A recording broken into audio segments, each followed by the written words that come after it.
Hello, testing the microphone. Check 1, 2. How we sounding?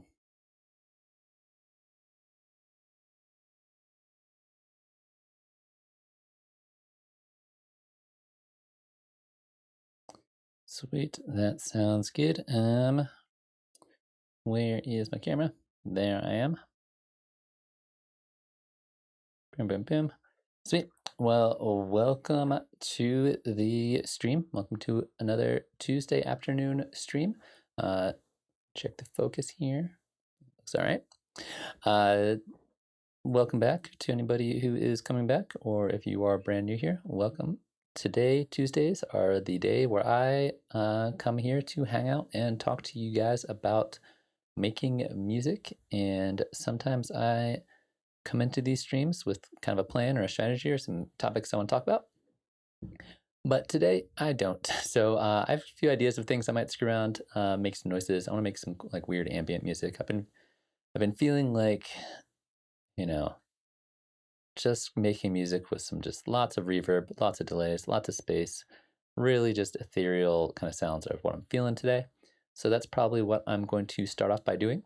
But I would like to open up the stream just by letting anybody know that if you have any questions or just topics you want to talk about that are at all related to music or music production, whether it's with Ableton Live or just real general stuff or whatever, you are more than welcome to pop that in the chat. I like to kind of think of this as your time. This is office hours time. So you are more than welcome to, interject with whatever is on your mind, regardless whether it's relevant to what I am either currently talking about or currently making at that time. So that's kind of the plan for today. Be here for a few hours, just answering your questions and doing that kind of thing. So as I had mentioned, I was feeling a little bit of ambience, and so I want to make some kind of like weird pad sounds. I feel like that's the kind of thing. It'd be really fun, and maybe put some like little arpeggiators on top of it. What's up, after party? How you doing today? So we're gonna start with some wavetable, and we're gonna do something a little different today. We're gonna do a little bit of harmonic minor for our key. Let's do like a E harmonic minor. Probably one of my favorite keys of all time. Not specifically E, but just harmonic minor in general. So we want to take this sound, which is just our generic wavetable patch, and make this sound nice and long and smooth. And the way we're going to do that first is by hitting up the volume envelope over here, giving this a lot of attack and a lot of release. That way, as I play one set of notes into the other set of notes,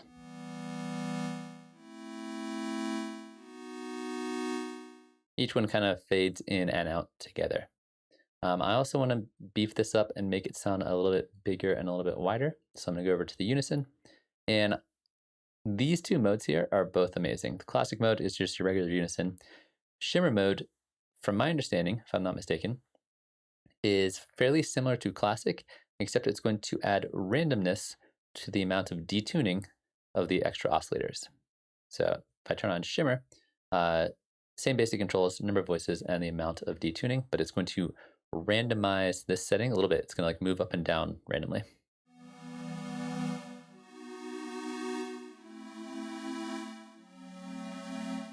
Which is kind of cool. That might be a little bit too much for me, depending on what I want to be doing here. So make it a little subtle, but maybe also add more voices at the same time.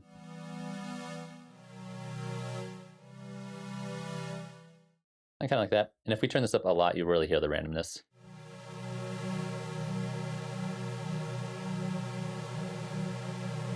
So you can hear it kind of speeding up and slowing down. So we're going to keep this pretty low for right now.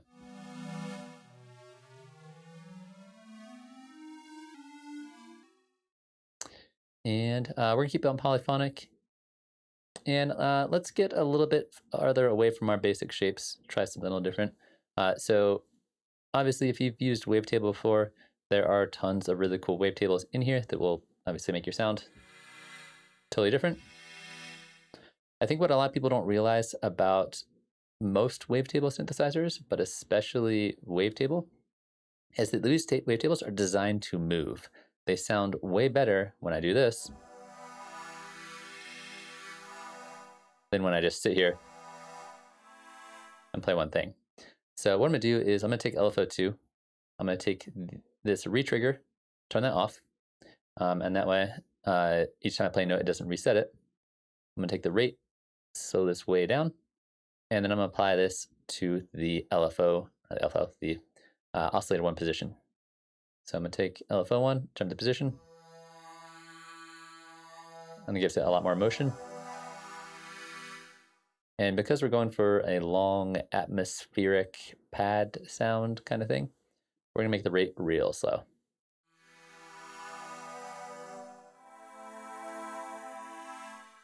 We're going to have the start in the middle, and that should be fine.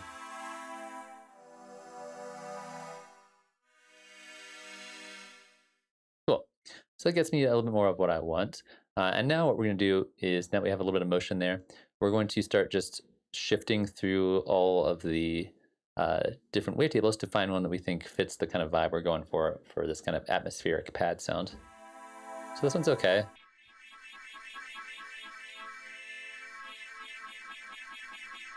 It's cool as a sound effect, but that's not what I'm going for. And this is really a good example of what I mean by, like, these wavetables are designed to move. If there's no movement here, that's pretty boring. But if I do this,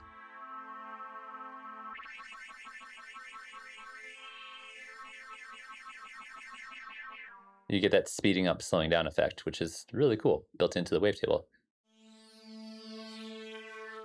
That could work.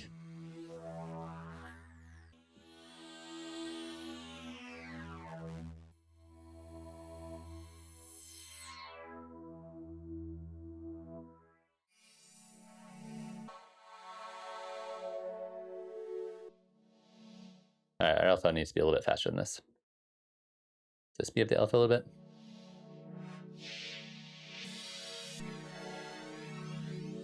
That could work.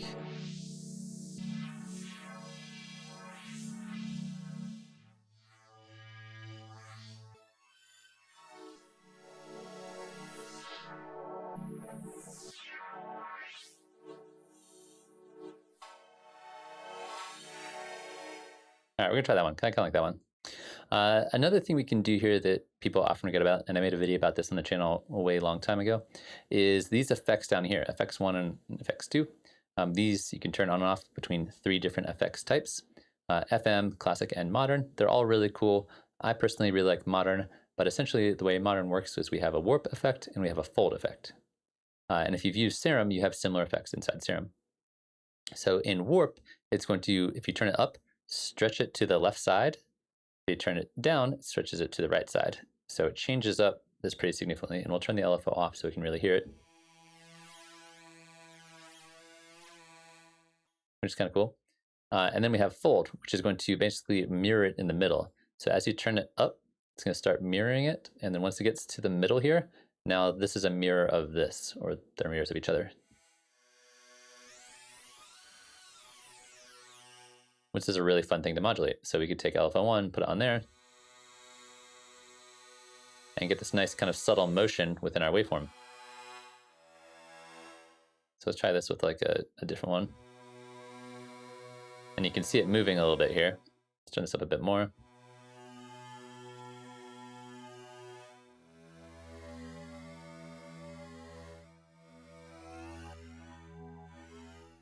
So what we're gonna do is we're gonna have LFO1 control the mirroring, kind of like has it kind of like moves in and outward towards the middle. And we'll have LFO2 control it moving up and down. So same thing, we'll turn it off here. And I don't want them to be synced to each other. I want them both to be different. So I want this one to have its own speed, and I want this one to also have its own speed. So they're gonna be going up and down at different rates and different amounts.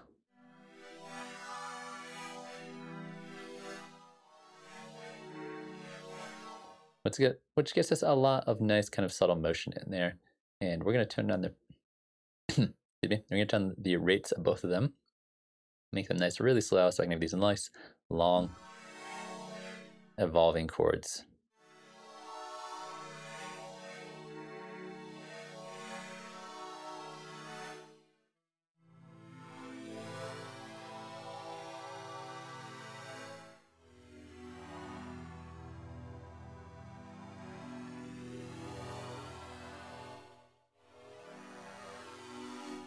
If we wanted to, we could also have an LFO on the warp. Let's try that. Let's try doing a little bit of warp there too.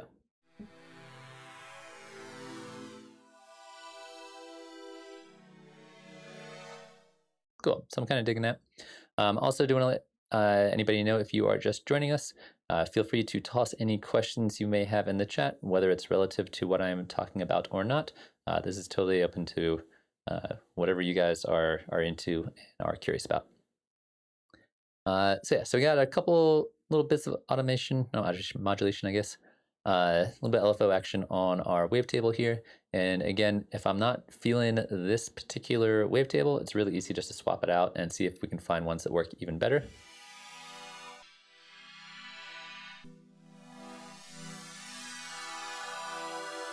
Like that one's kind of cool.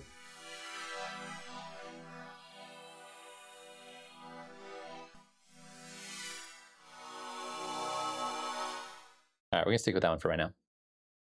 Most likely, eventually, if we're gonna keep building out this sound, I'm gonna go over to oscillator 2 and do a similar thing, probably with similar parameters to make it give like some weird warping, motion, movement changing. But for right now, we're gonna leave it where it is, just oscillator 1, no filter going on quite yet. 3 LFOs applying to our oscillator 1 position, oscillator 1 fold, oscillator 1 warp, and a little bit of shimmer mode on unison, which gets me a nice starting point that I like, and maybe even a little bit more release on the volume envelope. So now that I've done that, if I was going to get a filter involved here, I probably wouldn't use the kind of standard low pass filter unless I'm trying to make it sound really muted. So what I'm going to do in this situation is, instead of using the low pass, I'm going to be using the notch filter.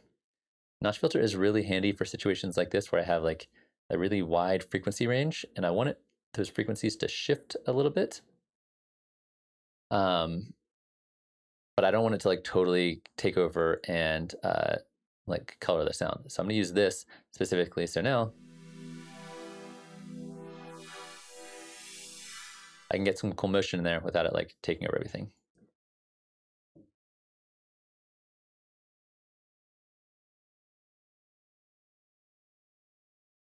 So George, is it George's or just George's? So you are looking for tips on how to make automation on the LFO matrix.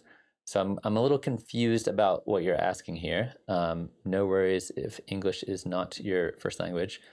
So if you are in the matrix here and you're trying to apply, do you want to apply automation to the LFO or just tips for how to use the LFO matrix? Because they're both kind of similar, but might be asking different things. What's up, Brian? Yeah, wavetable is great. If you have not been using wavetable, it's such a easy synthesizer to use. It's one of the most user-friendly synthesizers I've ever used. So I think it's great for beginners to really kind of understand how a synthesizer works.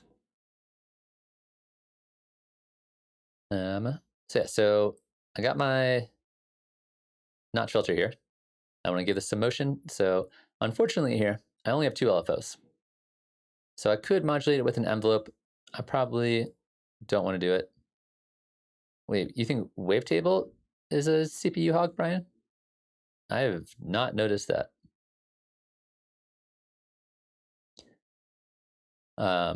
It tends to be pretty light on CPU for me, especially compared to something like Serum, which to me is much more of a CPU hog.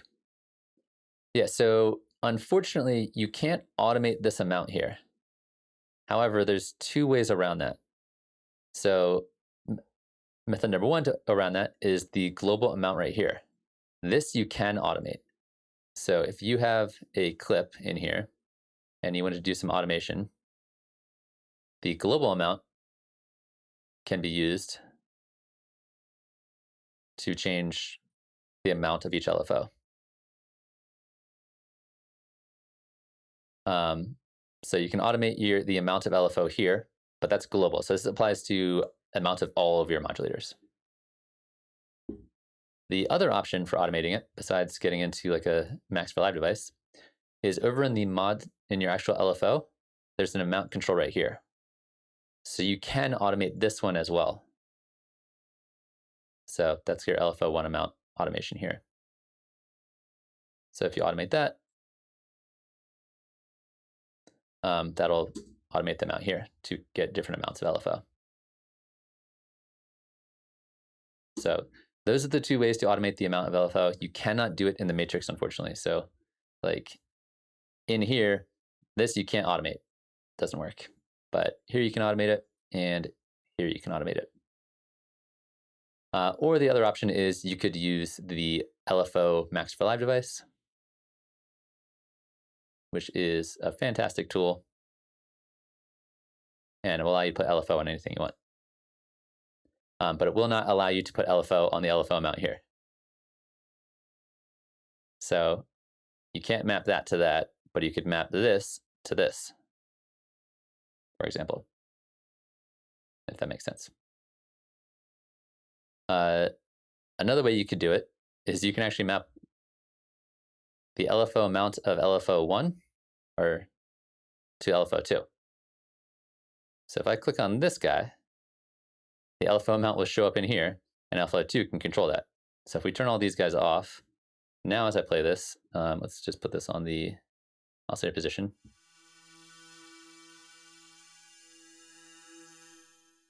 Let's turn this up. Now the speed of this is now controlling the speed of this one. So you can map one FL to another just by clicking on the amount here and then adding it to the matrix. Hopefully that'll make sense.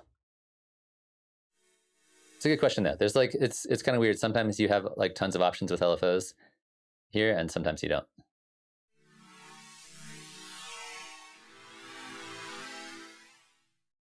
All right, let's turn this back down. Cool. So yeah, feel free, if anybody out there has any questions, feel free to toss those in the chat. Right now we're just kind of screwing around doing some sound design, but it's open to whatever you want.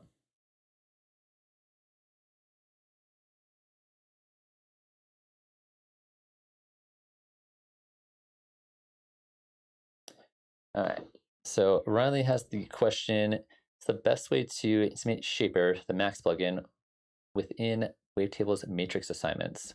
Love using Shaper, but I've run into issues since the automation can be messed up with one assigned to Shaper. Interesting question. So if you want to do some like weird complex LFO, like design your own LFO shapes inside of Wavetable by itself, you're pretty limited. You can't really do a whole lot to these LFOs. Like the sine wave, you can change the shape, so you can like make it more boxy or like do something like this. Same thing with like the saw waves. You can, or this triangle can be like a reverse saw or a regular saw, or the saw wave can be kind of shifted into different shapes. But you're not really going to be able to like customize your waveform and kind of draw it in like you can with Shaper. That's just not really something you can do. Or you can have like different shaped square waves, or you can kind of change the amount on the random. So you have like some minor options there for kind of customizing your waveform, but they're not going to be nearly as customizable as Shaper.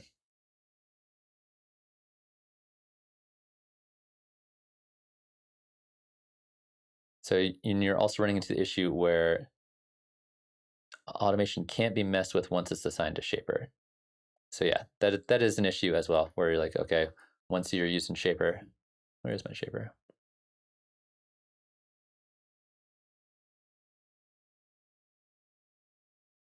Once you map this to like, I don't know, the amount here or something like that, now you can't control that, and you want to still be able to have control over it. I think there's like an easy solution to create interesting shapes that way. I mean, I think the only other solution would be something like using one LFO to control the other, which is kind of what we just did a second ago. So YouTube's giving me some warning messages. Let me know if the stream, the video or the audio or anything gets messed up. Sometimes it gives me warning messages for no reasons.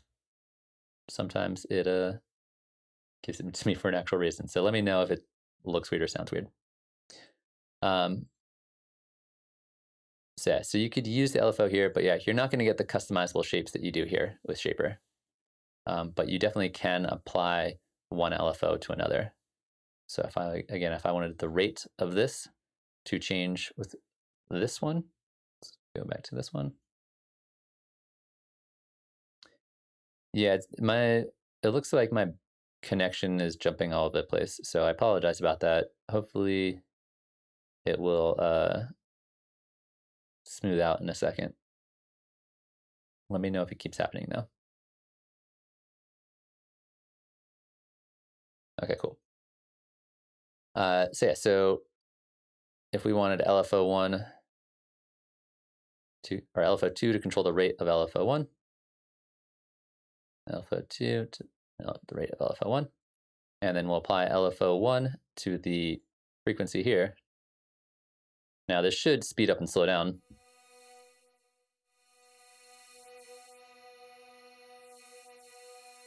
So it's speeding up and slowing down this guy. It'll sound better like this.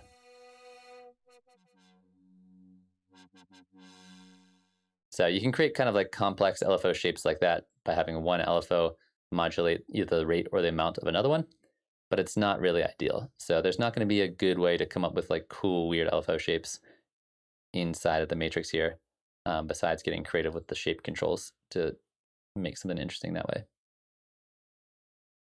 That's a good question though.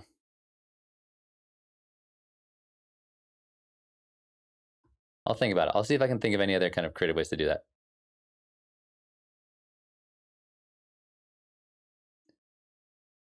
All right, hopping back here.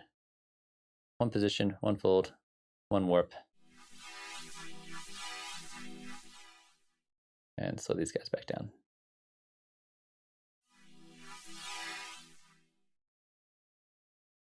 Yeah, exactly. So if you have an eighth note LFO and a quarter note LFO, and the quarter note LFO is changing the speed of the eighth note quarter note, or the eighth note LFO, you can combine them together to do like speeding up and slow down and have it be in time with the song, which is a super cool thing to do. I'll do it on a different track just so it's a little bit more audible, not because this one's getting a little weirder. So if I again do just LFO on filter frequency, and there, this one's synced to eighth notes, and then this one's also synced. Well, I'll make this slower. I'll make this like a bar. And then I go to LFO1 rate and do this.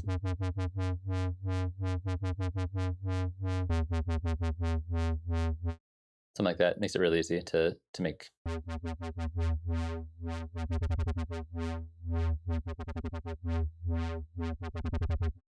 Which is pretty fun. And you can mess around with the shape of either one of these to make it more interesting. So we could do like a saw wave.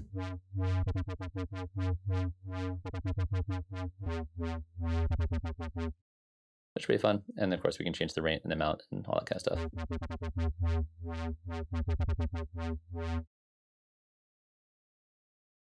So yeah, mapping LFOs to other LFOs is a fantastic thing to do.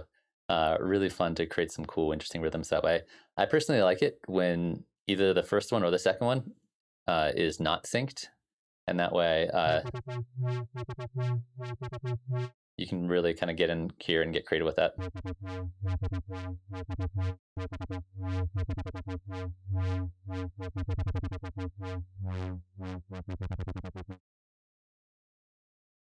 Yeah, a lot of synthesizers can do that where you can map LFOs to LFOs.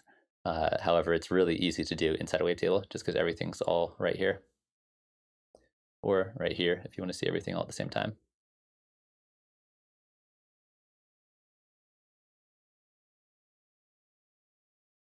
Sweet. Yeah, feel free if you guys have any follow-up questions or anything related to matrix, modulator matrix, any of that kind of stuff, let me know.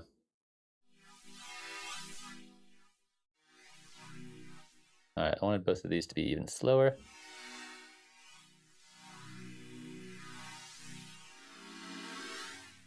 Okay, so this is my sound that I'm gonna start with, and I'm probably gonna tweak this more later on, but I wanna take this idea and I wanted to really make it atmospheric. I'm thinking like Blade Runner soundtrack, just big wash of sound. And the main way we're gonna do that is reverb. And I'm personally super into either the Valhalla reverb plugins, or more recently, the hybrid reverb in Live. So if you want to clear automation, so if I have, again, like something like this automated, the fastest way to clear it is just hit Command Delete, and that'll just delete the automation. And you can also do this on the parameter itself. So if this is automated here, and you just hit Command Delete, that'll delete the automation as well. As far as I can recall, I don't think there's going to be a way to delete all of your automation simultaneously, but maybe I'm forgetting something. Like if you had multiple things automated. Oh yeah, you can just do this. There's no key command, but you can right click and you can hit clear all envelopes, and that'll delete all of them across all your parameters. So Command Delete when you're looking at automation works. Command Delete also works if you click on the parameter with the pink dot, hit Command Delete, or you just go in to automation, you right click, and you hit clear all envelopes like that. Those are the three ways to do it.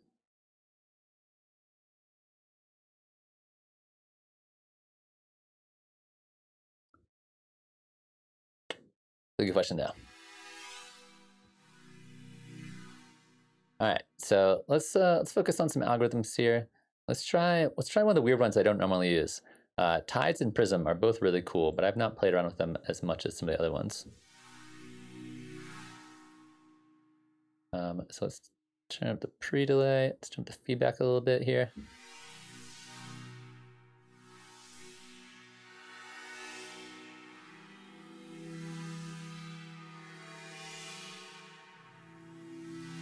I like that. It's adding this little like metallic motion to it that I really like. Let's try playing with the phase and the wave a little bit.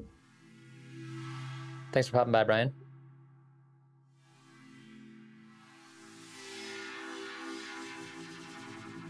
So if I just speed this up, you can hear it doing that kind of like chopping, phasing kind of sound, which is actually really cool. That might be really cool running into a delay. This changes the amount.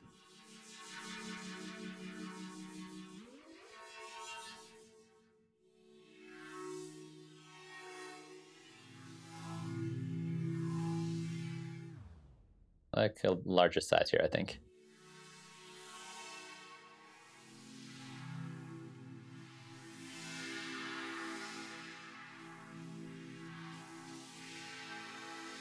Just changes the waveform. I think it's more like a sine wave at lower values, and it's more of like a square wave at higher values.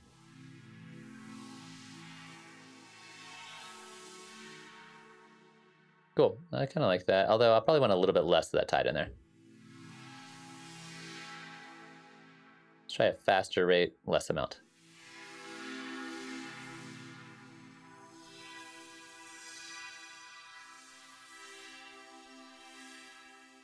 That's pretty cool. Let's put some more delay on there. A little bit less of that, a little bit less of that, a little bit less of that, a little bit more of that. And then let's also add in the convolution. And let's pick a really big space for this.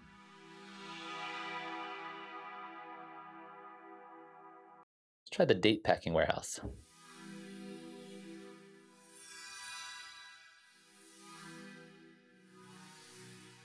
Sounds kind of cool. Let's try a few others. All right, I like that. And then we're going to combine the two together. I tend to like parallel if I'm going to be using both parts of the hybrid reverb at the same time. It sounds a little cleaner usually, but we'll try serial just to see how it works.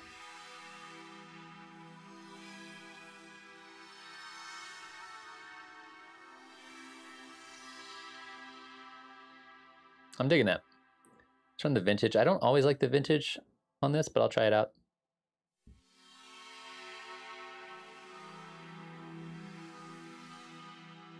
cool. Feeling that. I'm gonna turn up a little bit over here. And then it's a little bit too obvious for me right now, so I'm gonna tone this down by just toning down the dry wet. And maybe tone down the rate a little bit. And I'm hearing a little bit too much of, this thing's not even moving around.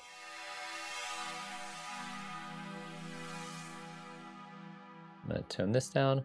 So now that we kind of have like the basic structure, the kind of core element of our atmospheric pad sound, now it's time to tone things down. I want to make it really subtle. I want it so that there's lots of motion. There's lots of motion in there, and there's lots of things changing and shifting, but it's not like really obvious. I want things to be really subtle. So a lot of my LFO mappings here, I'm going to make really subtle.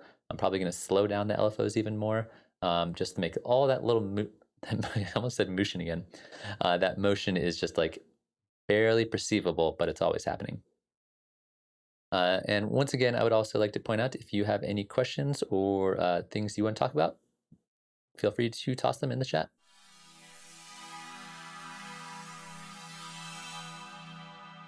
Let's do more of this guy, and let's slow this guy down even more.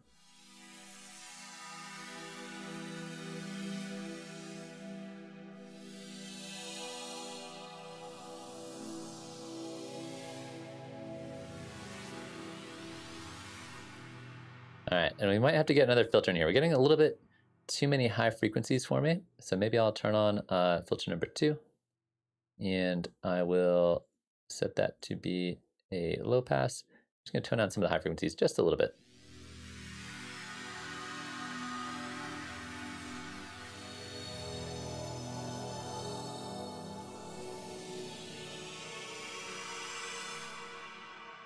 It's getting closer.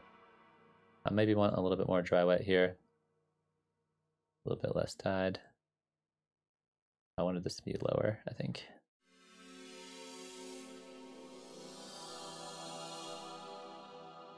Cool, I'm digging that. I'm also going to add a little bit of grit to this, or just a little bit more power, through one of my favorite ways to just beef up almost any sound, which is the built-in filter emulations.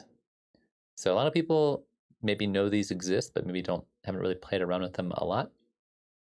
These are all built to sound like different analog filters. So there's something about the way filters were made back in the 70s, where they would there are actually people like soldering together the filters, and there'd be little imperfections in either the schematics of how the filter was designed, or how it was made, or how it was manufactured. They actually brought out a lot of character in sounds. So these are all designed to sound like different analog filters. And once you turn these on, you have a drive control that goes with it. So just turning them on itself is not really going to do a whole lot. In addition to turning them on, you also want to turn up the drive a little bit, which puts more volume going into the filter, which causes a little bit of distortion. And usually that distortion is good. That's generally something you want. So you get more volume, but you also get a little bit more distortion, and it can be pretty subtle usually, but that's kind of what I want here. So we're going to take this, and we'll just use the MS2, which is based off of the MS20. Turn up the drive a little bit. In this case, I'm turning up a lot. Normally I don't do it this much, but we're going to just see how it goes.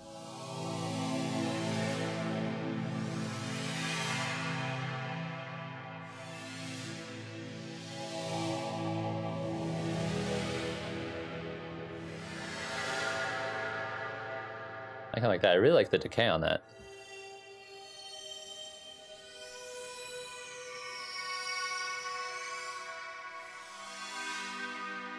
I'm going for that kind of Blade Runner vibe. Still a little bit too many high frequencies in here, so I'm going to tone that down even more.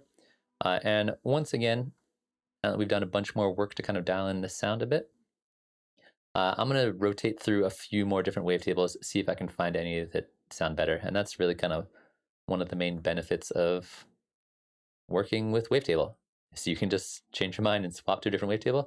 And if you don't like it, we can go back. So I kind of like charcoal, giving us that kind of vibe. Let's try a few others.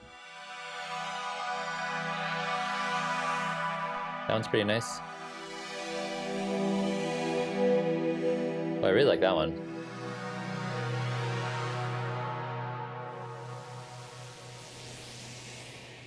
It's a little more staticky.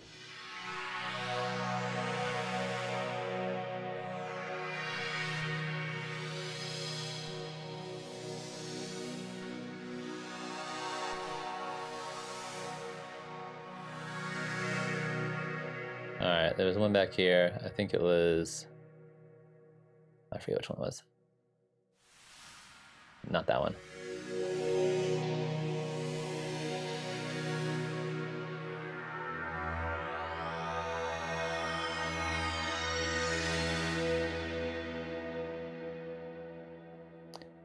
All right, that's working for me. Let's get a little bit less shimmer in there, and a little bit less high frequencies. Maybe a little bit lower on this guy. Maybe a little bit less drive here. Sweet. So I'm feeling decent about that sound. Sometimes it's fun to play really low notes with these. Yeah, that's what I want. I want to come for that sci-fi soundtrack.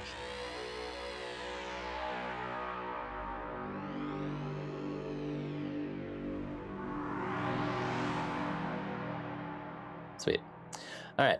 So we already have a buttload of reverb on this thing. And let's also use a little bit of this EQ and just shelf off some more of those highs. But I want to push this a little bit farther. I want to see how far I can take this down the kind of Blade Runner Vangelis sound design route. And to do that, we're going to use another really amazing audio effect, which is echo. So echo is delay, obviously, and it is quite a beefy one. And we're going to play around with some of the settings. We're going to first see what it sounds like by itself. And because we have this after our reverb, we're going to get these extra long decay times.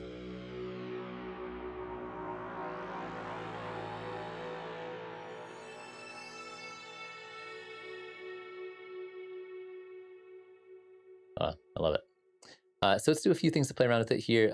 Number one, so usually I use the built-in reverb on echo because the built-in reverb here is quite nice. However, we already have tons of reverb. We don't want to overdo it too much. But I'm going to do things like either ping pong it or do the mid side. These are both really fun. Ping pong, if you've used the ping pong delay, it's going to bounce it back and forth left and right. Because this doesn't have a lot of like transients to it, you're not going to notice that ping pong quite as much. Or we can do mid-side, which means we can have one delay time for the middle of your stereo field and one delay time for the side of your stereo field, which can be really cool.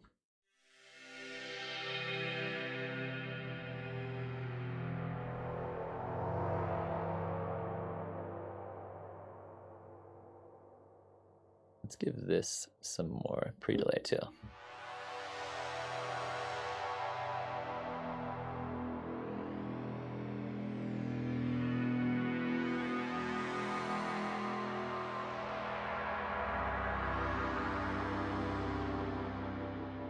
And we also have a built-in filter here. This is going to filter which sounds are going to get those reverbs. I don't want a lot of those super low, not reverbs, delay. I don't want a lot of those super low frequencies to get delayed. So I'm going to tone this down a little bit, maybe tone that down a little bit as well. There's also a bunch of really cool built-in controls in here, like the ducking, which will kind of like sidechain the delay to the sound that's coming in. We can also add a little bit of wobble. We should add a little bit of randomness to this. So we're going to turn on a little bit of wobble here, see what happens.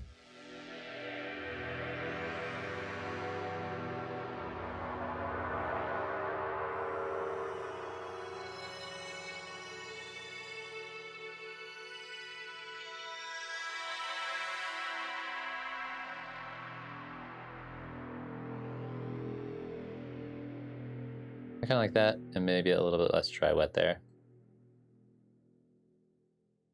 Give a little more of that. Sweet. So that gives us a pretty nice atmospheric kind of sound. If I was going to extend this even farther, other things I might consider, chorus can work really well on this kind of sound. Phaser is another one I would probably use as a go-to for this kind of thing. And then depending on how distorted I want to make this, I would go down the distortion route as well, probably ending it with a saturator. Anything else? Ooh, the two new spectral ones as well are also really good for this kind of like weird sound design, but I think that's a different kind of vibe than what I'm feeling right now. But let's do a tiny bit of chorus and maybe a tiny bit of phaser, just to kind of see how they fit into the signal flow here. So turn the chorus. I feel like the default setting here tends to be really subtle, so what I like to do is turn up the amount here and then turn down the dry wet, but just to see what it sounds like as we turn up the amount. You can hear it doing that thing, so we're gonna make this sound like this. And turn on the feedback. Or turn on the dry wet.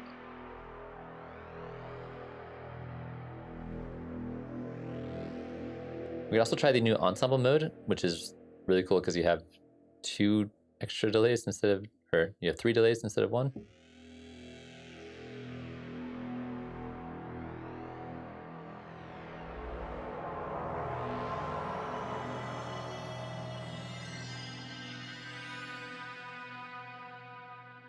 Turn that down. I usually find with the chorus, right around 40-50% dry wet is kind of the sweet spot. If you go too much lower, it's too subtle. If you go above 50%, it's too obvious.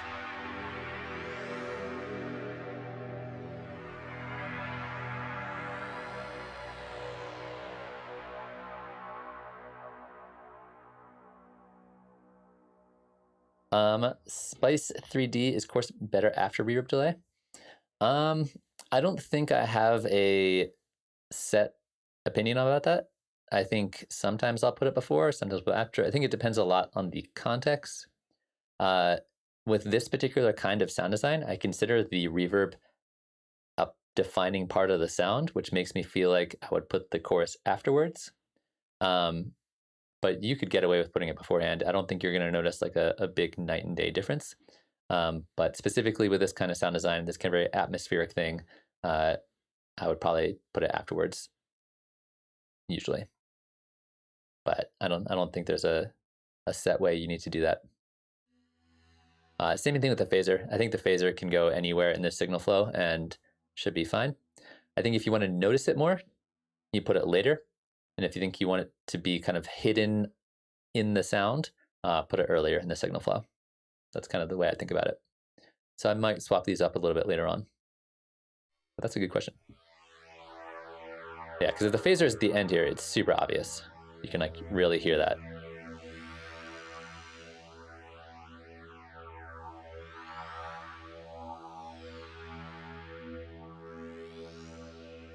Whereas if I like bury this before the reverb, you won't be able to hear it as much.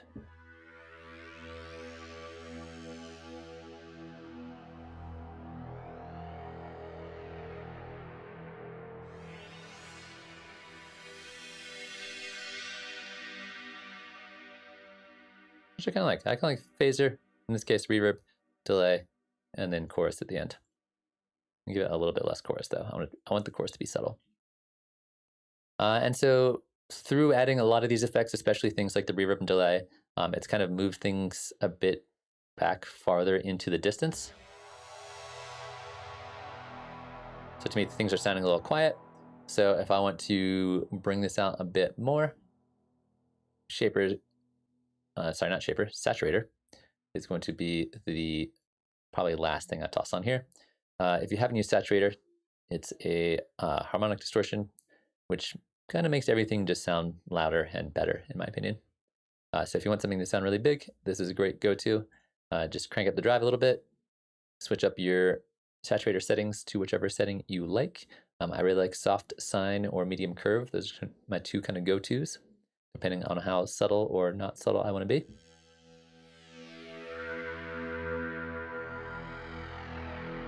I also really like this built-in soft clip, especially for more aggressive sounds. This is basically a built-in limiter. So if you crank this, it'll still never go above 0 dB, which is great for really big sounds. So this kind of brings everything out again.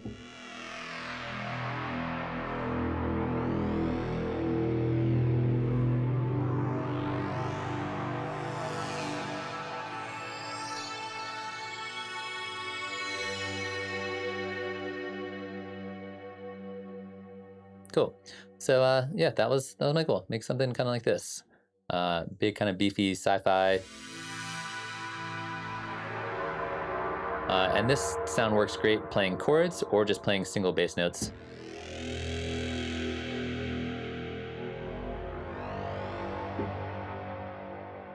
There's some kind of modulation that to me is sounding a little too obvious. I'm gonna tone some of these down a little bit.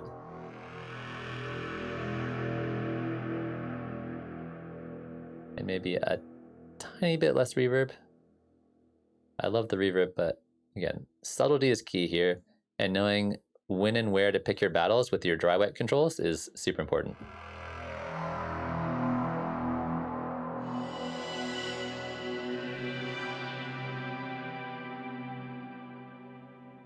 And let's give it a little bit more of a volume envelope coming in.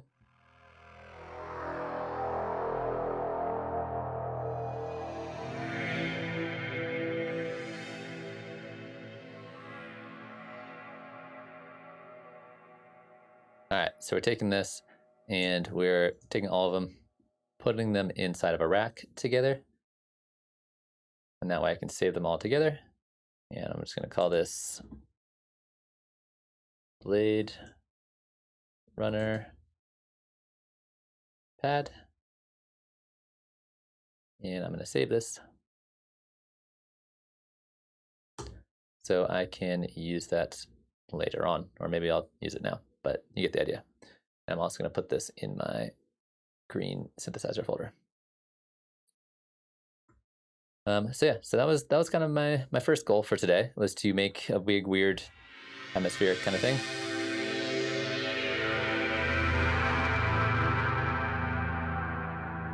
Getting a little bit too much distortion in there, so I'm going to tone this down a little bit. That should be fine. A little bit less there.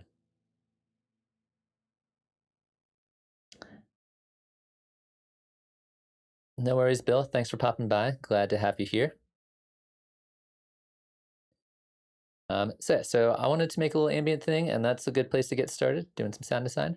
And then I would like to take a moment to point out that because this is kind of like an office hours stream, you guys are more than welcome to ask questions about literally anything you want, as long as it's tangentially related to making music. So as of right now, I'm just kind of screwing around making some sounds, but this is your time as much as it is mine. But I appreciate all you guys who have been asking questions. I really appreciate it.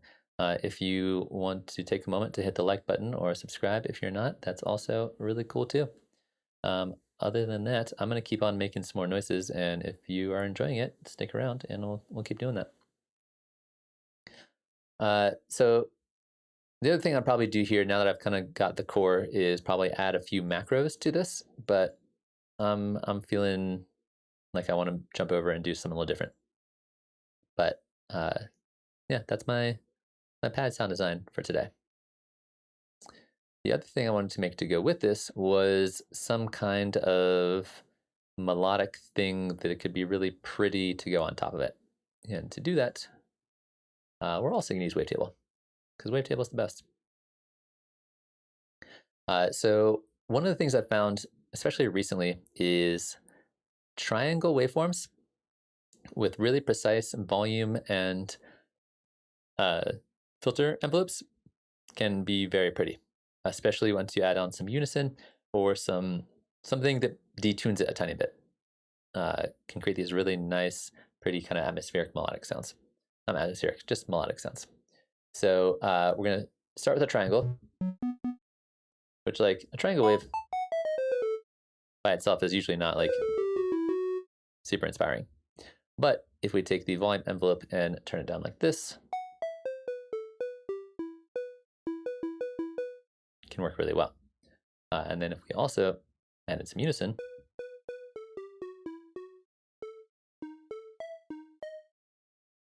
can work.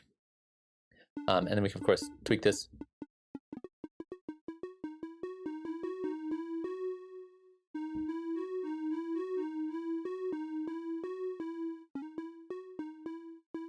A little bit less unison.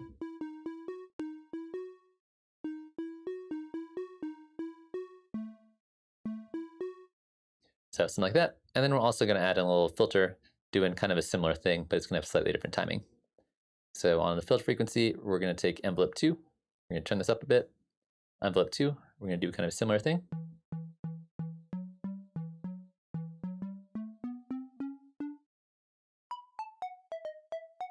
And you get this very kind of like chimey bell kind of sound.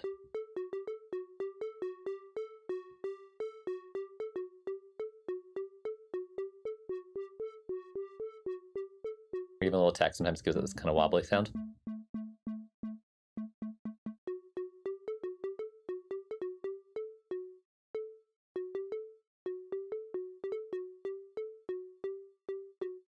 Something like that. It gets this nice little bell sound. And then we're going to take that and we're going to start making the sound a little trippier, a little weirder by using, once again, some reverbs and delays. I'm going to go with echo to get started here because in this case, the ping pong delay will be super relevant.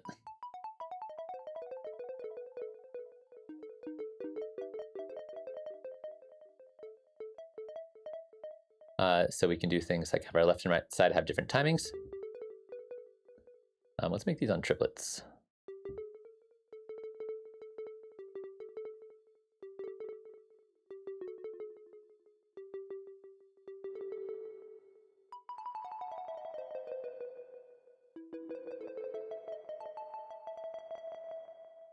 So kind of like that, a little bit less time here. That should be fine. I might tweak the timing a little bit. We can also, again, like I said, do the mid side, which I think is really fun to play around with.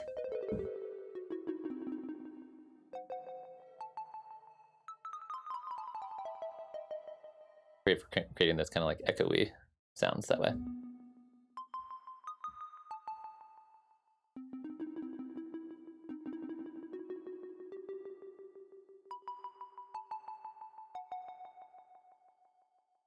Too much there and too much there. We'll go back to ping pong.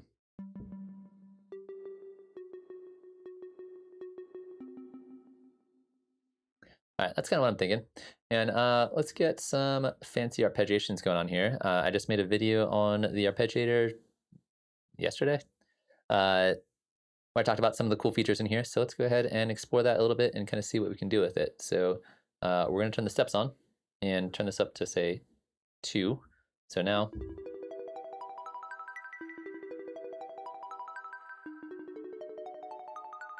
already we have something that I think like that has potential there. That has some room for doing some cool stuff with it. Let's speed up the rate a little bit. I actually haven't decided what tempo I'm going to be at, so I might slow down the global tempo until I find that sweet spot where I can have 16th notes. Kind of like that. And once again, since we're talking about using reverbs and delays to create this very kind of defining part of the sound design we're doing, getting the right amount can be really tricky. So before, when I was playing one note at a time, I felt like the amount of delay was really good. But now that we're kind of arpeggiating between multiple notes, a little bit too much. So we're going to tone down the dry wet a little bit. And I think in a lot of cases, when it comes to reverbs and delays, less is more. Like you want to be able to hear the delay, but not have the delay distract from the original sound. And that I think is like one of the hardest things, or at least historically for me, has been one of the hardest things for me to learn when it comes to music production.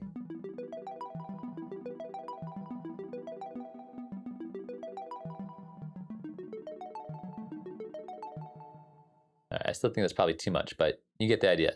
Toning down the delays can actually make them make the delays more meaningful and more impactful to your song. So yeah, so I'm kind of liking this kind of thing. And oh, this only has major and minor, and I want it to be in a harmonic minor. That's fine. We'll stick to this.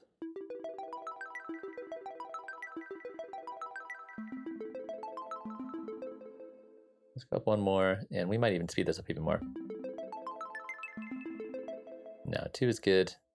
And let's change the speed a little bit here.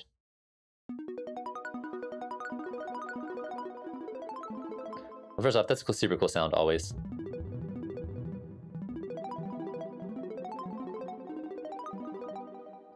Works great in low frequencies. Works great in high frequencies. But I think for the kind of vibe I'm thinking about doing, this kind of like ambient sci-fi kind of thing, we're going to keep this not necessarily slow, but much slower. So that's kind of what I'm feeling.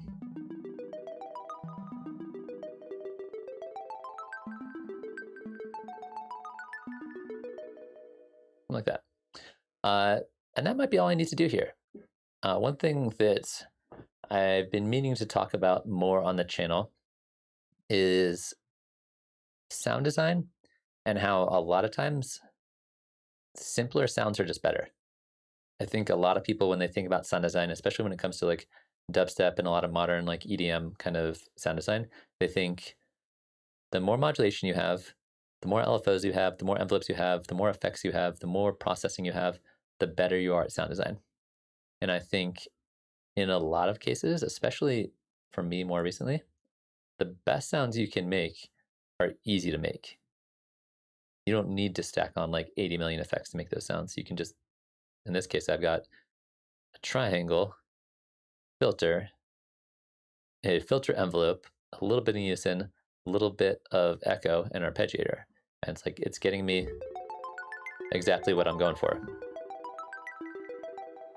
And I can tweak these settings all I need to, but I don't need to have, 5 oscillators, and I don't need to have like, all these crazy filter types and everything like that. This just works for me. So yeah, more complicated sound design is not always better sound design. Although I do want to get some of my different filter modeling here.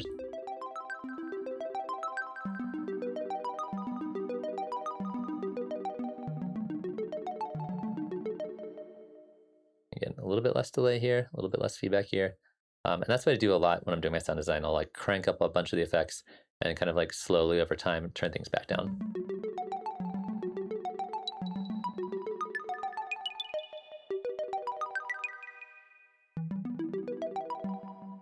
Might slow this down even more.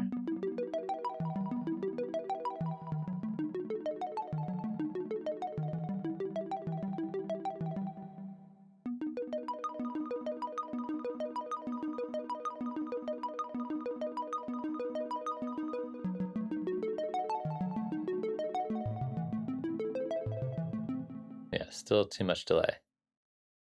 I keep toning it down.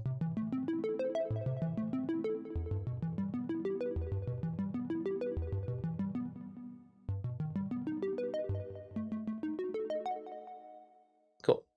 All right, that gives me enough of a starting point that at this point I should probably just start writing some chords and some progressions and ideas in here. Start actually writing some things. But once again, I would also like to just point out, if you have any questions or comments or things you would like to mention, feel free to toss those in the chat. I would love to hear from you and hear what it is you got going on in your life. So yeah. So let's think of a progression here. Actually, let's just switch out our harmonic minor. I do love my harmonic minor, but I do want to also get more experimental. What are we in? E minor? So let's try. So another pro tip, besides doing less with your sound design and doing less with your dry wet knobs, is if you are about to if you have a sound that you like, if you have achieved a sound you're like, this is cool, I can work with this, but you're feeling the urge to push it farther, if you're want to like see how experimental or try something new techniques or something with it, you should do that. But what I highly recommend doing is duplicate the track first. So just by selecting the track, hitting Command D or Control D, we get 2 of the same version of the track. And that way, if you make a mistake or you go down a rabbit hole and you do a bunch of crazy sound design and then it doesn't turn out as good as it was before, you can always just go back to the original. So I'm a fan of this. I like the way this sounds. I think that can work for me.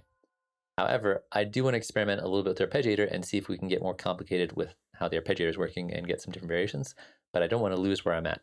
So I could save this preset. In this case, I'm just going to have a separate track over here.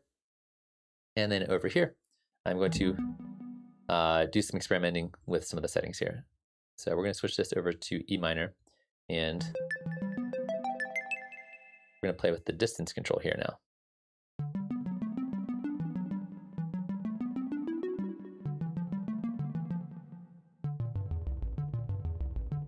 And just see if we can find any other cool, like, weird arpeggios we can do with it.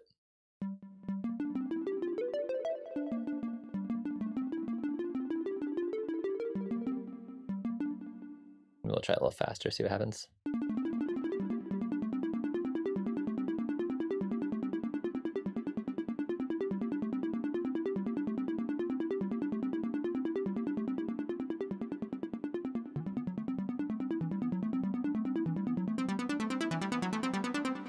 All right, we just got very Daft Punk Tron soundtrack.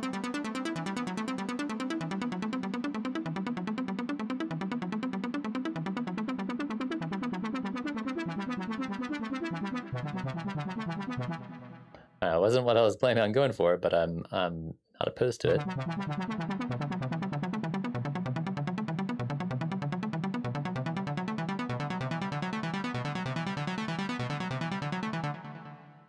Let's try going up another one.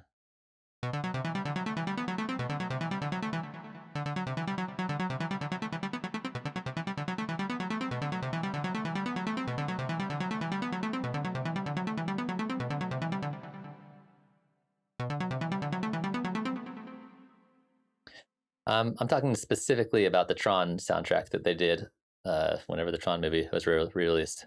They did a few arpeggiators that kind of sounded like that.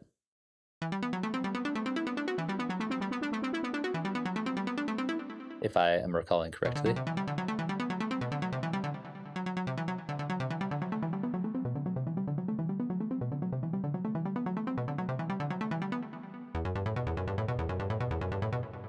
All right, that can work. Well, this has room for us to play around with.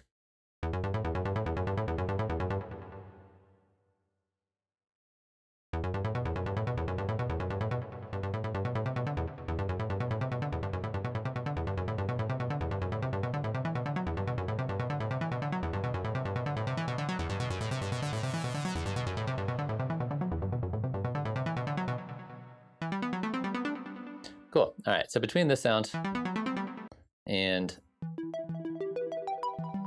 this one and this one, I think we got a few things we can play around with to make our cool, weird ambient sci-fi track. So let's go ahead and try to figure out some notes or chords that we like. This thing is getting a little too crazy.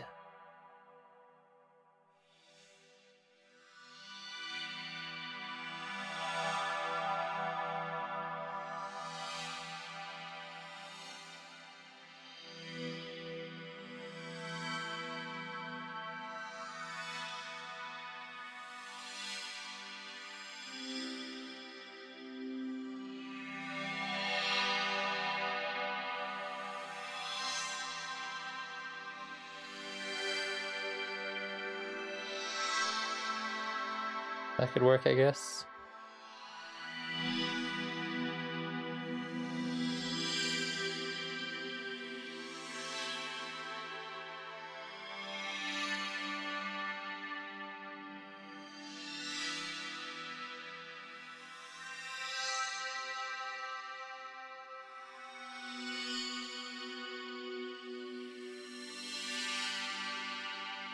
All right, we'll do that. I suppose it's better if I just capture it.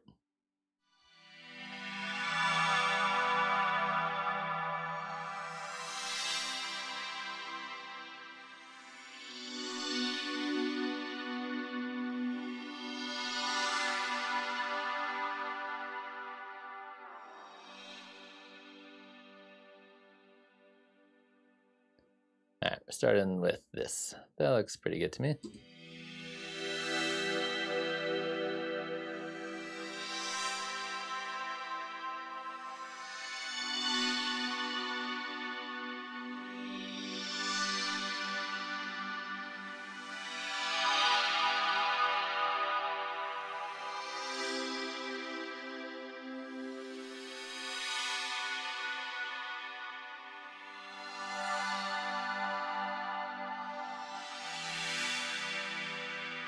Cool. And then we're going to duplicate this whole track to see what we can do with it. And the main thing I'm going to do is, instead of play some chords here, just play some nice low frequency notes.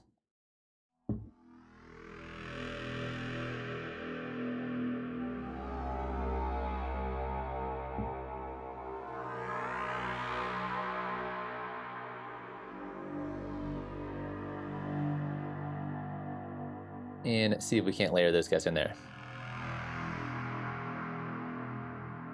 Let's get our timing correct here.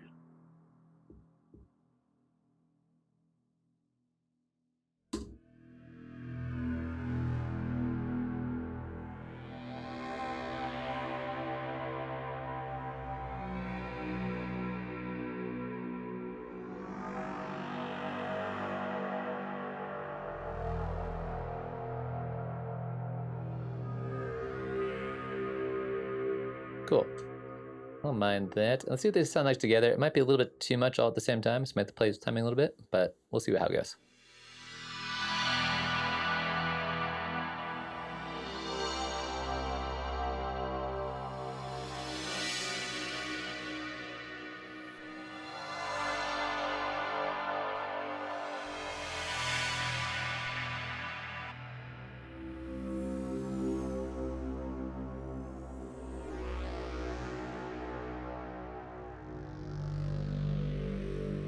We'll tweak up the waveform a little bit here, make it sound a little different.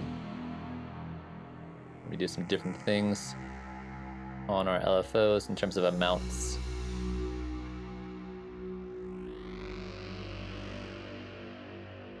Just so it's not playing the exact same thing. And also change the LFO speeds a little bit.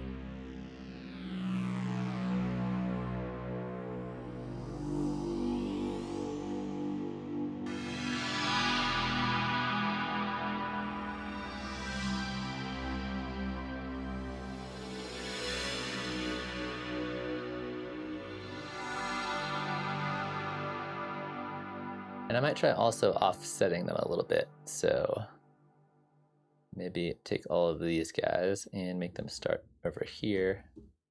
See how that goes.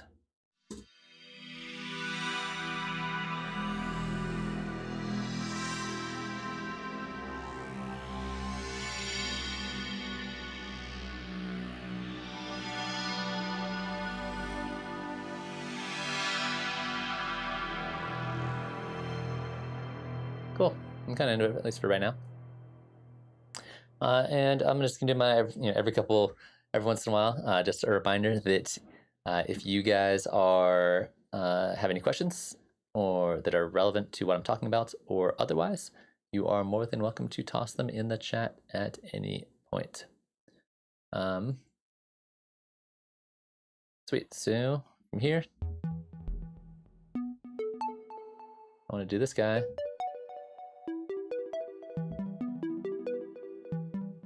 And see if we can make that kind of layer in here and fit together. And not record.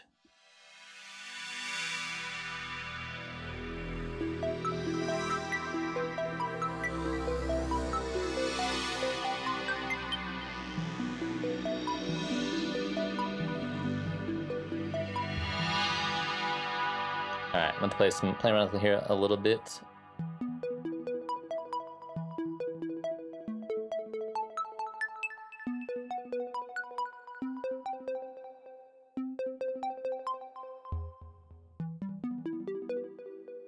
Well, now I might need to speed this up.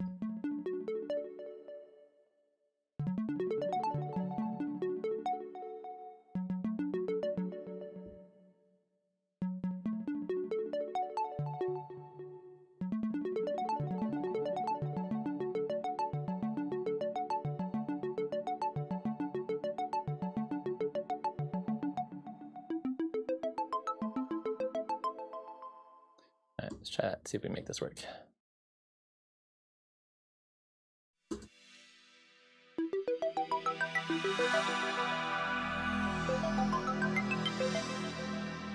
I'm gonna hit the legato button here just so we get these full chords, except for it messed us up over here. We're gonna have to quantize this guy first. and set that up there. What's up, Van? How you doing today? Glad you are here.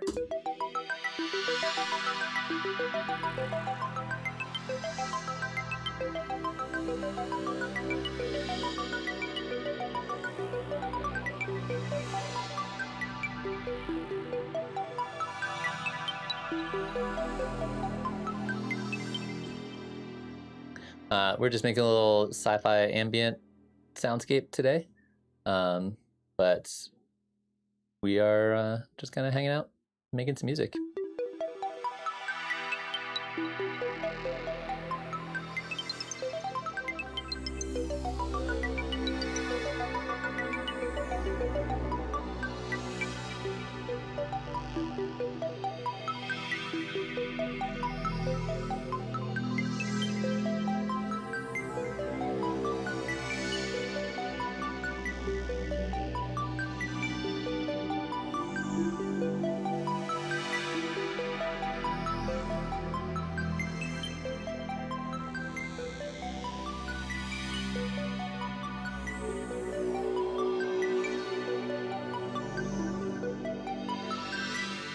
Trying to figure out what to do with this little plucky guy. I had an artistic creative vision for him that is not coming to fruition. I like it by itself, but it's not layering as well as I wanted it to.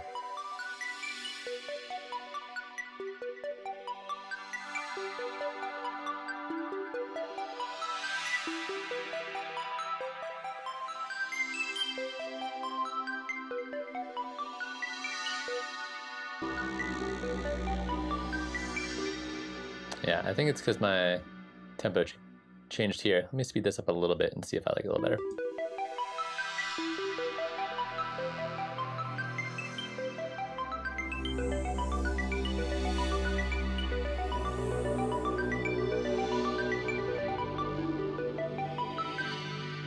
I think in my creative vision, I wanted this to be much slower, but I think if both the pad sounds are slow and the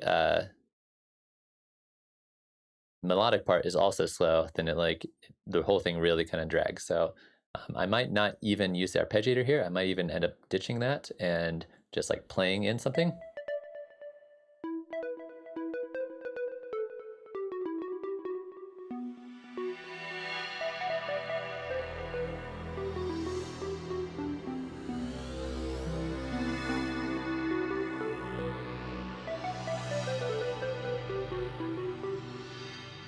Yeah, something like that kind of work. Yeah, we could try some 12th notes arpeggiators. That could work. We also try playing with the octave here. This might be just too high.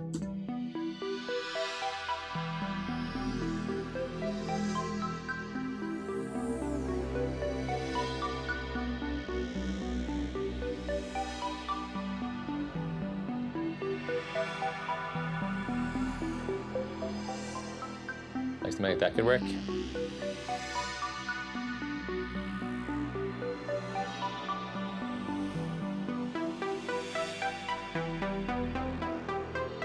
And if we switch off the triangle wave and go more to the saw wave, we definitely get way more in 80s territory.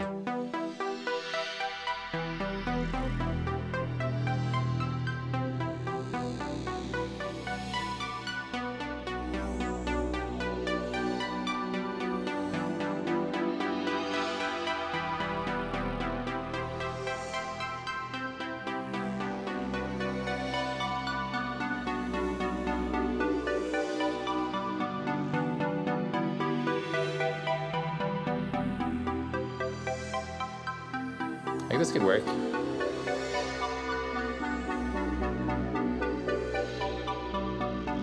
I just want it to be faster.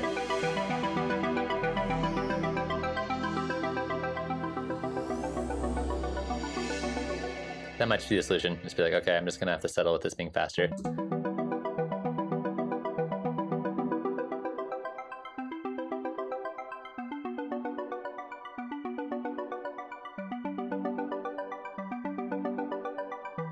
Also try a little different pattern.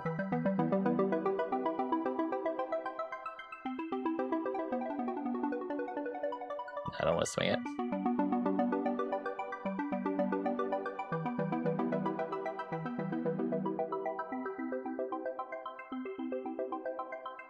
I mean, I think this could work.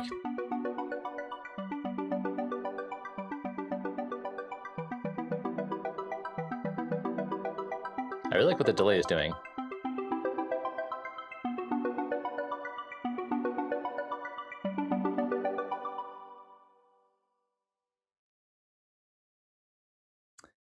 We could try that. We could try doing a slower tempo and less octave change.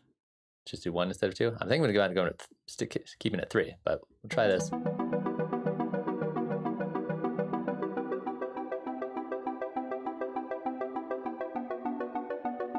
It's kind of nice too.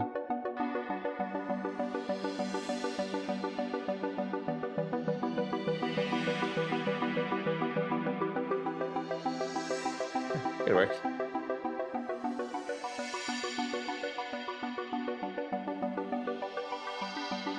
I think I'm just going to crank the delay.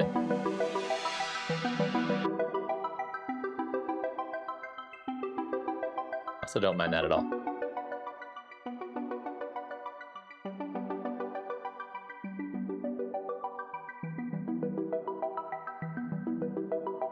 Yeah, I think this could work. I think this is a good compromise here.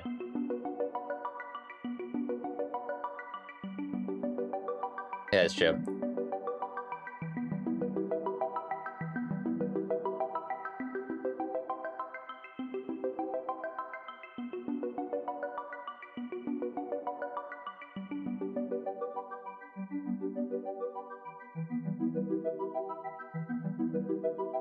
I can work with this.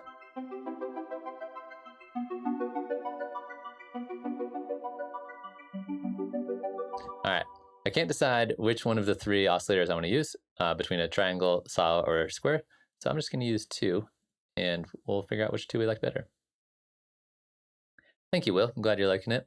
Yeah, I think a lot of times when I'm making these kind of like plucky sounds, they go through a lot of like minor iterations and changes before I really settle on like, okay, this is the vibe I want. And I think for me, the thing that sealed the deal was just doing basically 100% dry wet, which gets this nice kind of echoey sound. All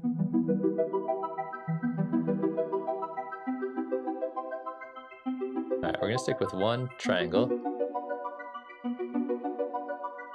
and 1 square. So we kind of get the best of both worlds.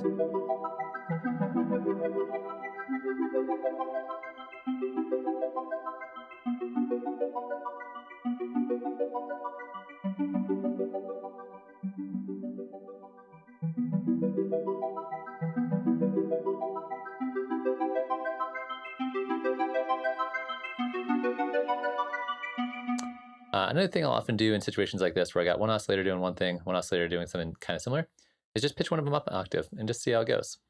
So if we just pitch this one up.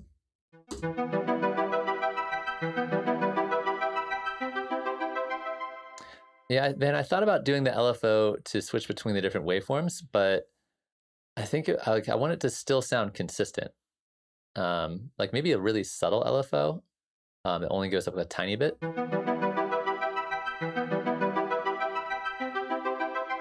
I don't want to go like all the way up and down through it, because I think that might sound a little weird.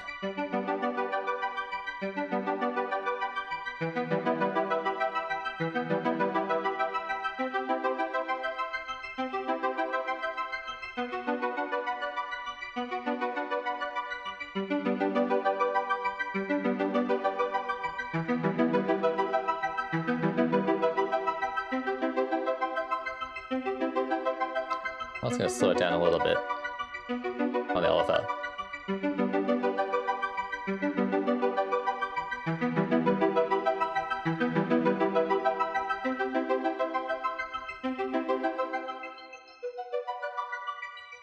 That's kind of pretty. Let's turn the volume down on this guy.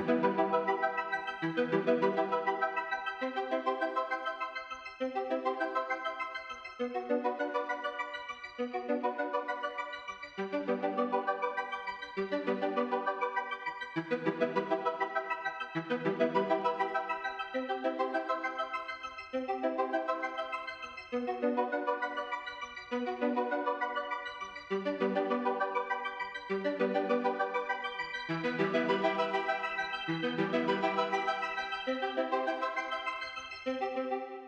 actually kind of liking this. This is working for me.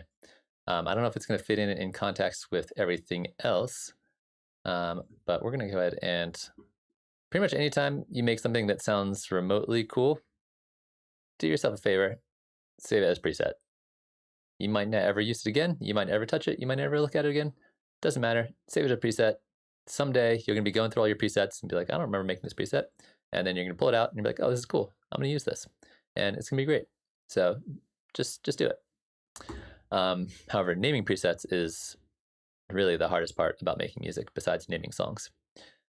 So what are we going to call this guy? We're going to call it 80s Chime Harp. Very creative name. And then once you save your preset, save it into one of your collections. It's just the right thing to do. So use both of those. Save presets, save in your collections. It'll save you a lot of time and energy in the future. Sweet. So we got that, and let's hear what it sounds like with the pad.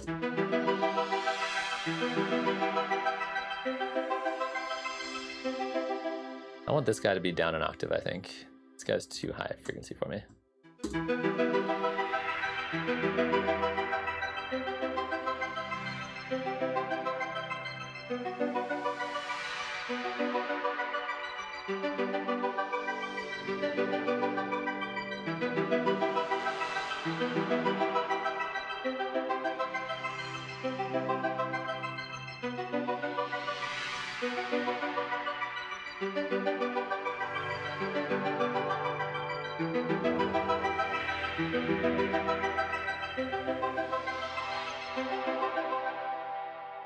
It's working okay for me.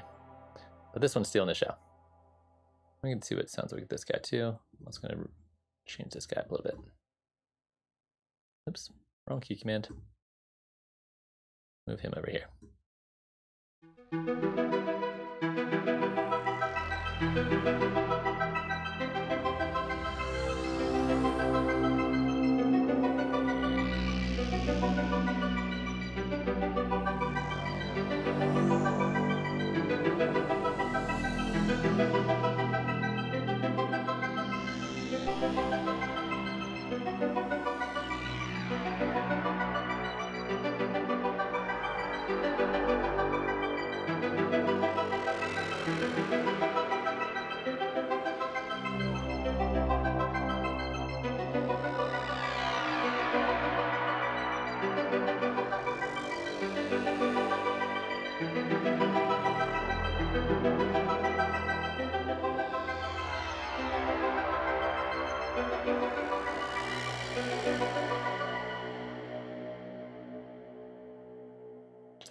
Thank you, Spice. I appreciate it.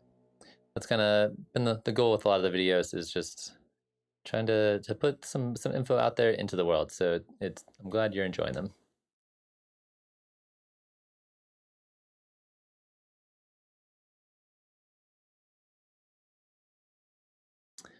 Van, unfortunately, my knowledge of Van Halen's body of work is not good enough to get that reference. But I will definitely check it out after the stream. All right, so we got one thing I'll probably need to change. We got this guy's working okay. Got this guy's working okay. And then let's see if we want to get this guy involved to add a little bit more.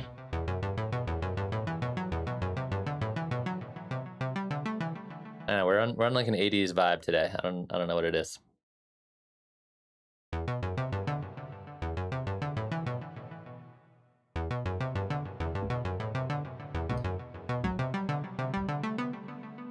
But if we get down. All right, if we're gonna go down the level, we need less reverb.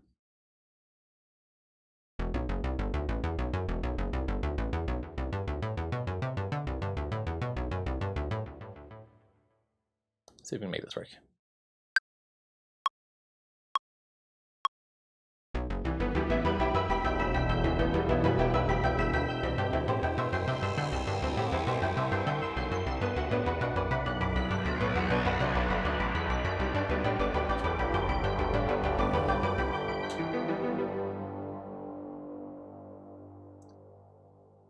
hold these guys up and oh, that was way off over here.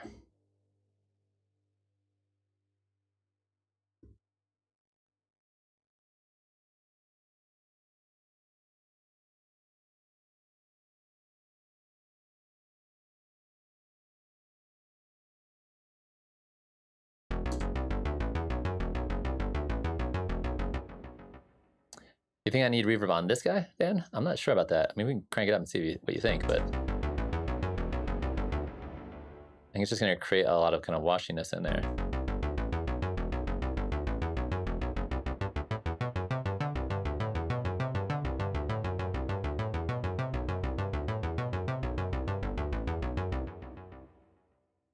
And some of these might need to go down an octave.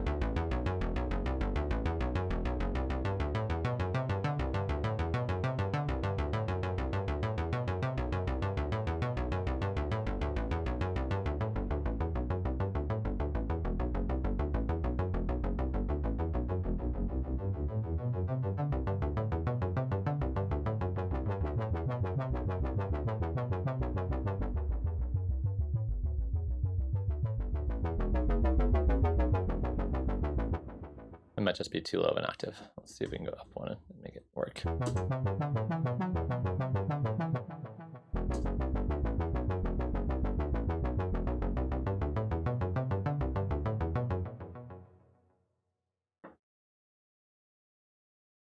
Yeah, I mean, I always think that everything deserves more reverb.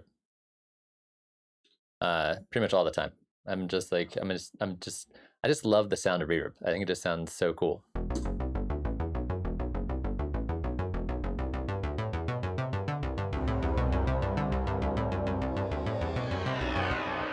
right, this guy's gotta go down to like 12th notes or something. Yep.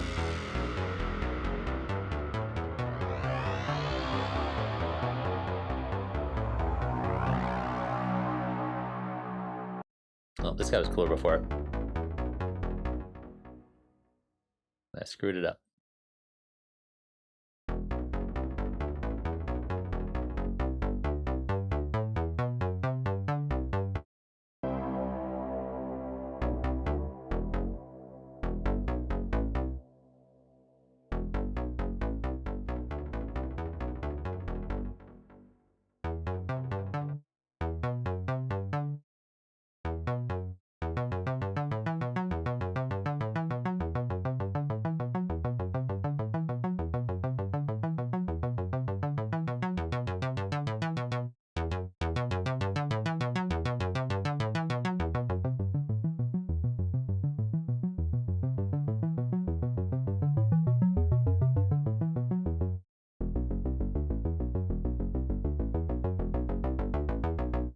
I think it might be too much arpeggiation for all at once with the other one.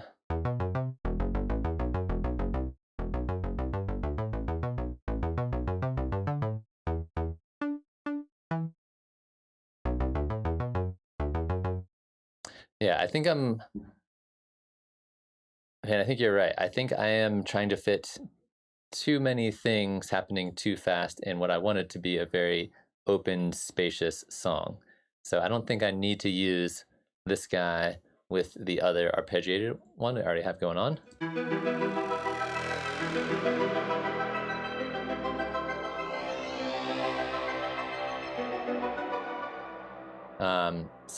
But I do think this thing particularly sounds good when it's played fast.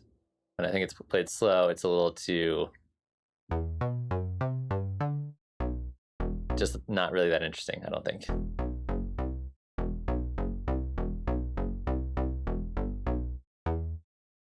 So I think this sound wants to be played fast in my brain, but I think the song needs something slower.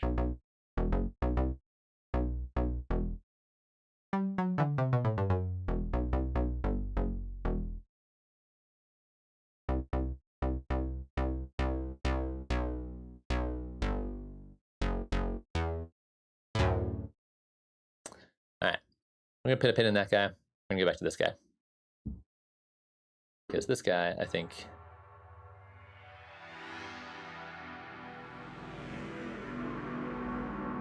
is kind of cool, but when I'm playing it here,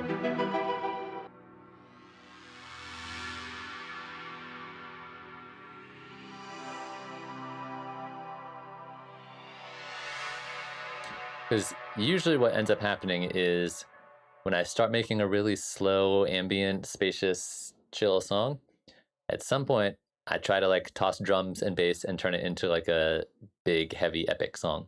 And I'm trying to like not do that. Trying to like just keep it ambient, keep it chill, don't go too crazy. So I think it's important to remind yourself like, what are the goals for the thing you're trying to create? And you know, I talked about this in one of my videos about like creative restrictions, right? Putting restrictions on yourself so that when you are making things, you don't just jump all over the place and you can actually like stay focused to like what it is you're trying to do. So we're gonna try to stay focused. We're gonna try to make sure all the pad sounds and atmospheric stuff works, and then start probably arranging and taking some of these ideas, and then toss a few more layers in there.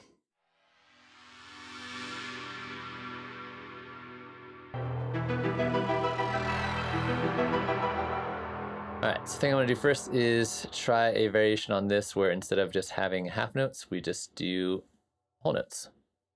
And I did the thing again.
All right, there's some distortion coming from somewhere, and I'm not sure where it is. It's probably this guy.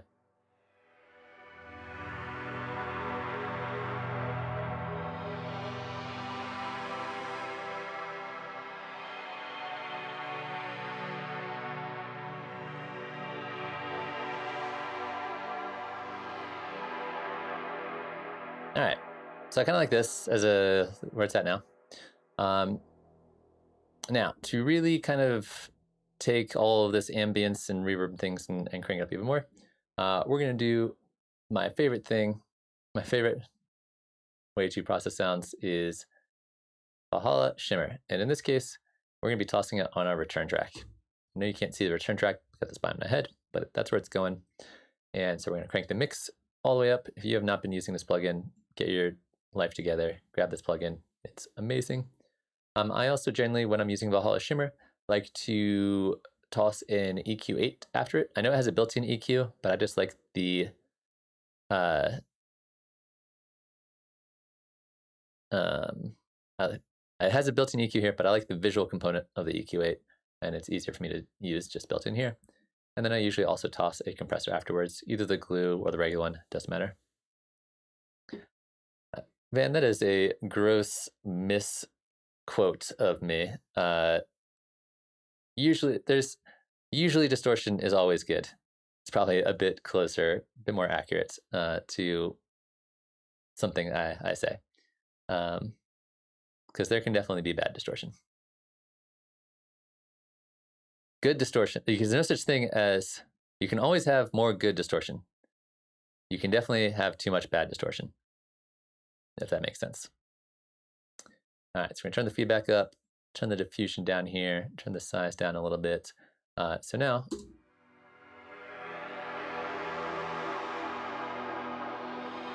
we turn this up here.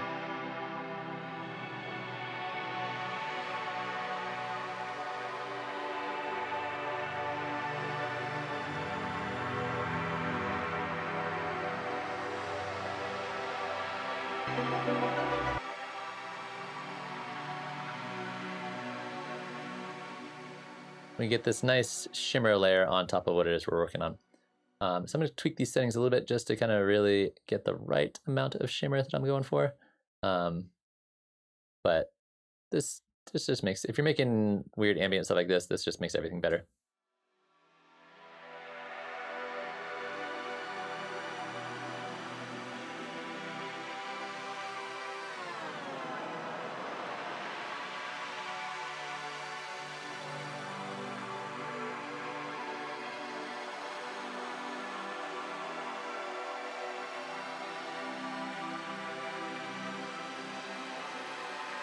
Yeah, you're distorting my opinion on distortion. There's so many layers of distortion going on.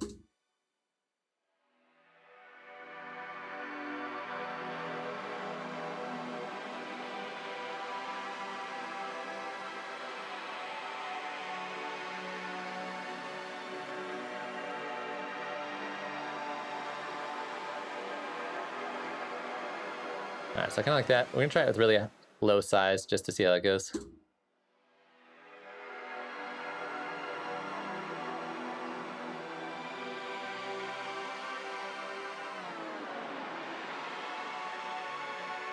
Also, quick pro tip, if you ever want to do a really cool, interesting, like sweep riser kind of sound, just run something through Shimmer and automate the size, and it either pitches up or pitches it down.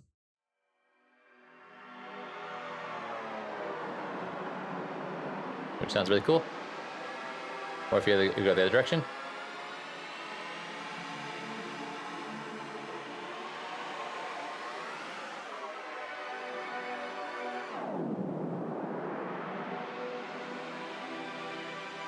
Great effects. That's good enough for right now. And then let's unsolo that.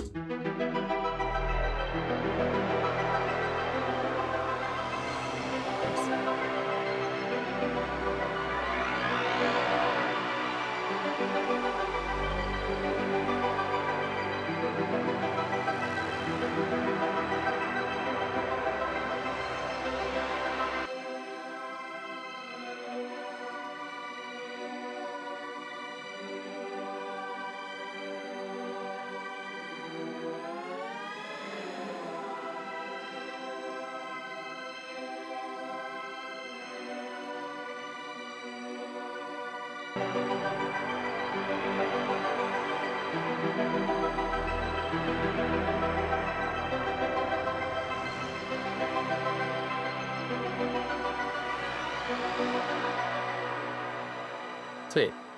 Now we have what I would consider the start of my ambient track that I'm going to be making this week. I know we went through a lot of different kind of sound design weird stuff, but in case anybody's curious, this is how I'm going to start an ambient track, and we'll see where I go from here. I haven't really decided what else I want to pop in here. But I will probably add in a few more melodic elements, see if there's any different directions I want to go with it. I feel like some piano could go here. A little like lo-fi piano I think could fit this kind of vibe.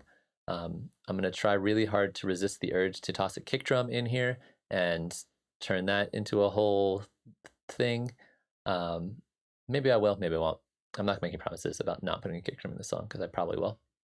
And as Van knows, putting some distortion on here is probably also going to be not just a good option, but also just a thing that I'm probably going to be doing.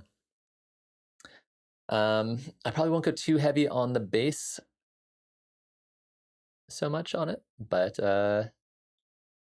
maybe like a toy piano or like a glockenspiel could be kind of cool. I like the idea of mixing these kind of like big, spacious, reverbed sounds with a bunch of like small, pretty sounds kind of echoing around in this space.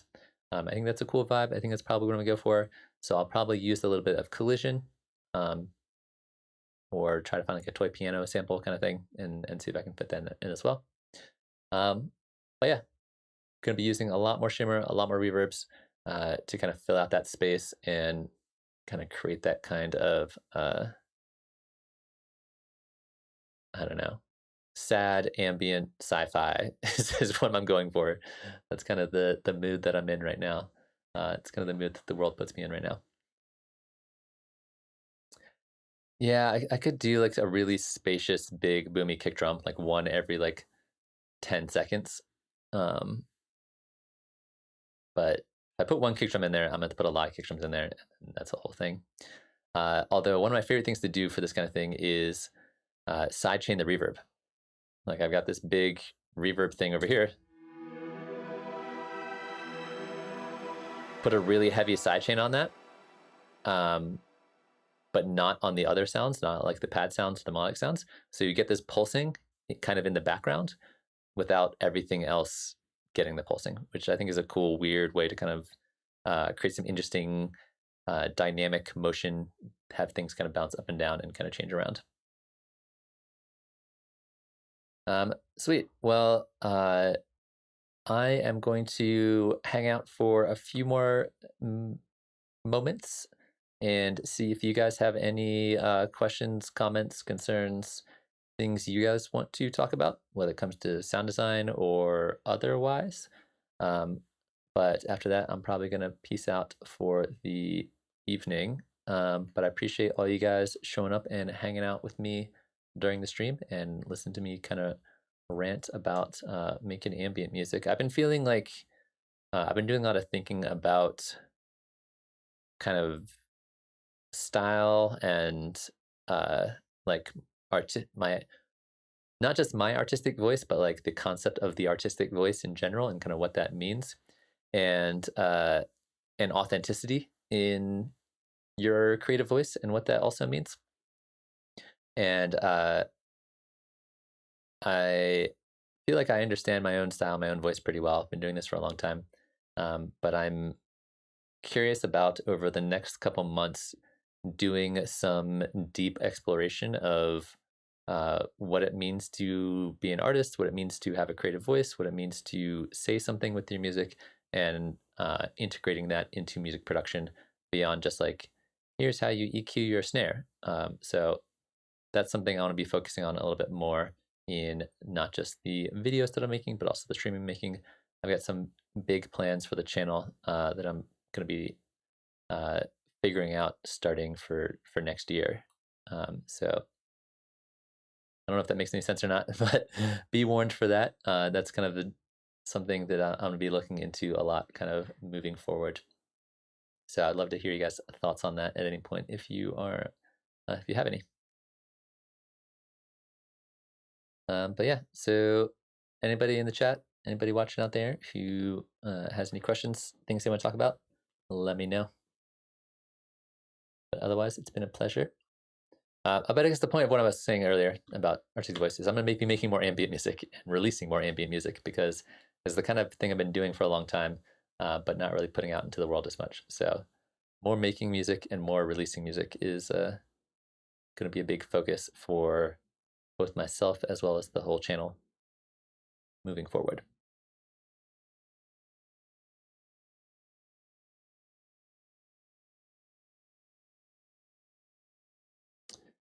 Sweet. Well, chat seems pretty quiet today, except for Van.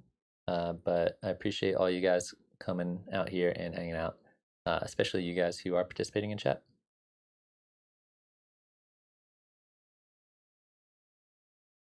What's up, Emo? Welcome.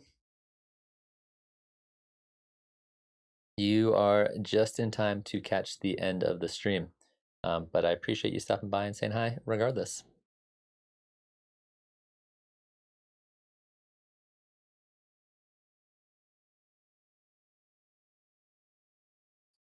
Also, I feel like I mention this fairly often, but I am always on the lookout for ideas for videos for the channel. So if you guys have any ideas for like, I'd like to see a video on, I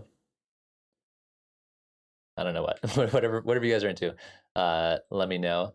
I'm stoked. Tomorrow I'm going to be filming a video on synthesis 101 and just kind of understanding the basics of a synthesizer. So keep an eye out for that in the very near future.